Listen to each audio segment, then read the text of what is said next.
welcome back to Good Day Stateline. Sara from Dady Law is joining us tonight. We're talking immigration. Immigration, always, Michelle. Always. Generally. How are you?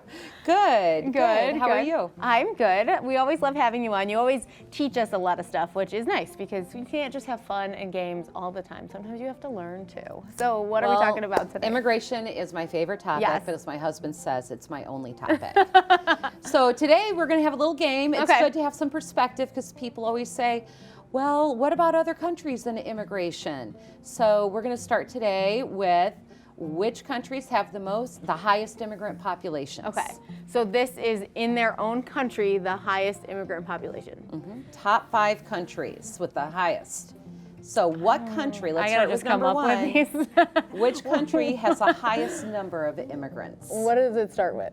There's a lot of countries. Hunter is behind the camera looking at me. He's like, she doesn't even know where all the states are. So let's figure Well, this out. is easier. Is it? It's only 5 countries you have to know. Okay, but like, is America one of them? America is number 1. Okay. The United States of America All right. has the highest number That's of what I figured. immigrants. It's We're at 51 million. Okay. So second highest. This is a place where people are moving to. Correct. What side of the globe is it on? I don't know anything about this history topic. It's is in it Europe. big? It's in Europe. Is it England? No. Is England's in Europe though, right? England, the United Kingdom is.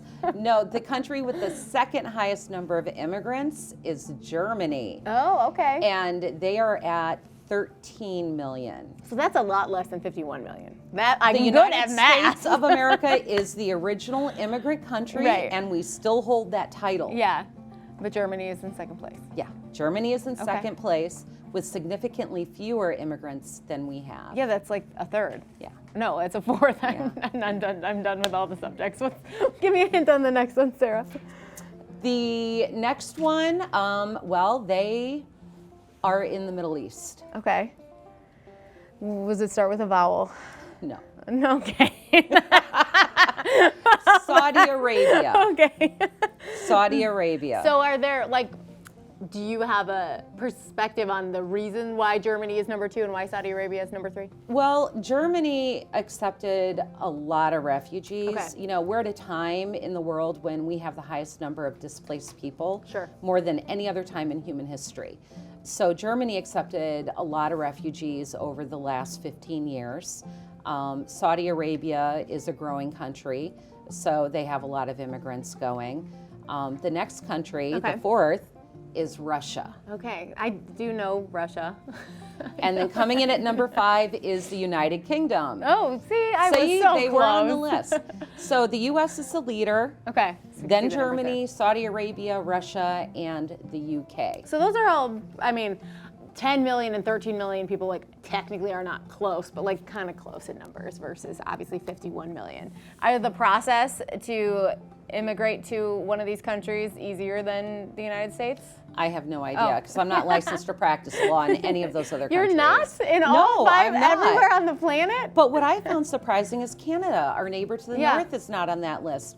They've been accepting more and more immigrants, and their process is slightly easier than the U.S. They have a point system that they use. Okay. The U.S. doesn't. For the U.S., you have to have a U.S. citizen or permanent resident family member petition for you, or an employer. Mm-hmm. We do have refugee and asylum admissions and the diversity lottery, but the Canadian system seems to be a little bit easier. I But was going to still, guess Canada, actually. the United States is the destination of choice for immigrants, which is good for us. Yes, that is good for us. And why do you think that that's good for us? Well, there are a couple of reasons. Personally, I love what I do, and I really love the idea that people want to come to my country and live here. So welcoming people to the U.S. is my favorite thing. Yeah.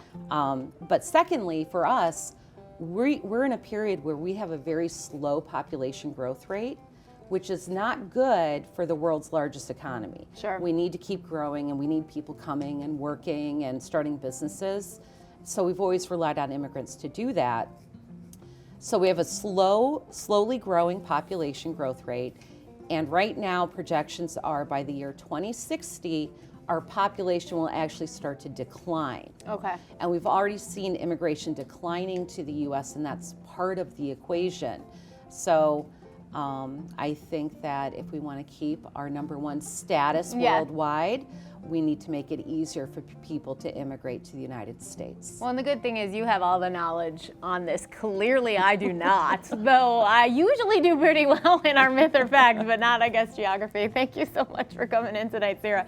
You can reach her everywhere, DadyLawGroup.com, and you can actually scan that QR code. How cool is that? And then you can just get right in touch with Sara. Coming up next on GDS, it's Throwback Thursday. We're talking winter weddings.